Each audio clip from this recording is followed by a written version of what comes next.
Welcome, a very short lesson. We are going just to give some suggestions to how to generate, valorize new ideas.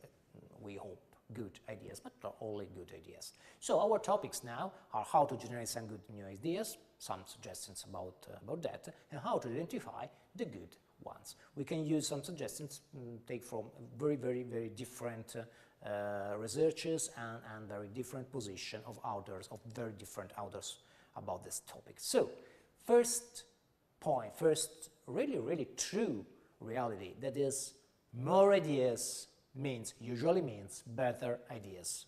To generate one very good idea, one big idea, you have to try with lots of terrible ones. It's the fact for a lot of us.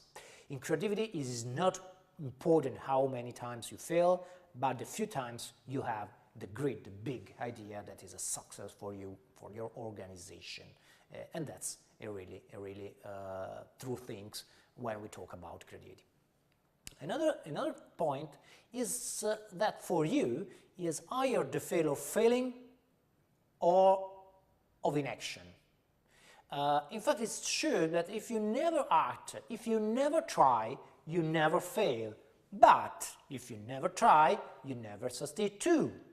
So you have to choose. And consider another thing. If you try and you continue to try, also if you fail, but you try again and you never give up, you really never fail because you never give up. So just try, because trying you can find new ideas.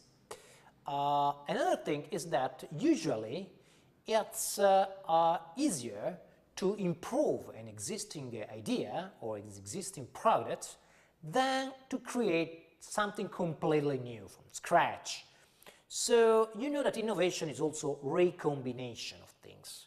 It's to find new users for all stuffs. And if you are the second, you can have an advantage with the first. You can think only with the distinctive evaluation of it. So improving, you can have an advantage than the creator that have to develop a lot of difficulties.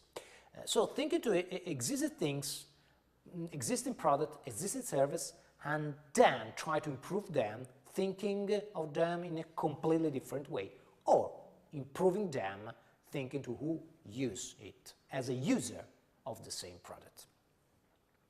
Another interesting research by Adam Grant showed that there is a positive correlation between to be moderate procrastinator and to be creative. Not a big procrastinator, because if you are a bad procrastinator you have not great performance, but also if you are so focused on results.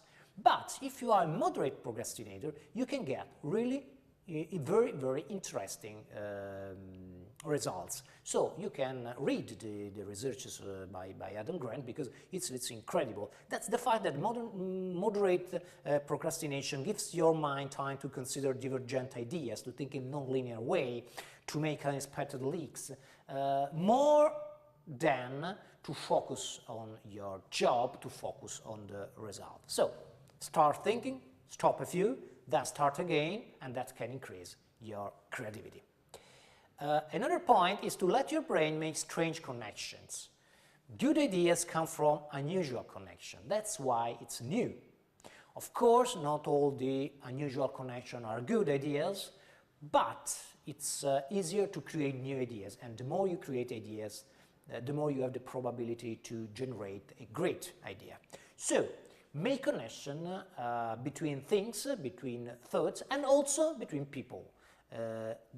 That can change the way you see the problems, and you can combine different vision and different point of view. Another thing very common among researchers is that it can increase your creativity to break routines and to go out. That's because when you are in a routinary activity, your brain has an automatism in its functioning. So, change your habits, giving your brain the opportunity to interrupt an automatism can make it start to think again in a creative way. And go out and consider, if you can, of course, and consider new experience. In new things, in new experience, your brain is able to create unconventional solutions. Okay, you can go out, I can go out of the routine store, and you can go also for a walk. It's another very interesting research that walking can increase your creativity. After thinking about a thing for a while, if you can find a solution, you can go out and walk. Not run, not necessarily run, walk at a comfortable pace. And then let ideas come up. And if you have the fear to lose them, record them. It's better to record vocally them, not write down them, because writing down you can re-elaborate it, and so we can ask yourself, oh, is it a good idea? Now you have only to consider all the ideas. But when you have the bunch of ideas, basket of ideas, you have to turn it in plans and projects. But what are good ideas? So start with some questions. Some question is, does this idea solve a problem, and will people pay for it? Are you able to reach your potential customers? Are your goals realistic?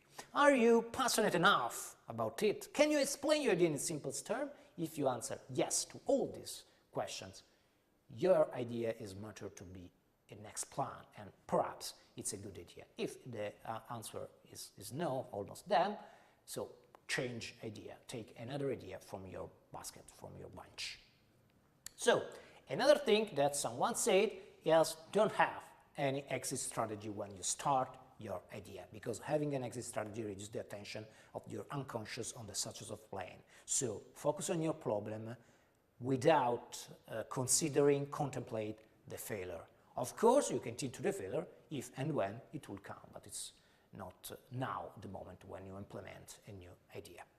So our conclusions today are very, very simple. Just start thinking and generate many connections, many ideas, and find the big one in your basket.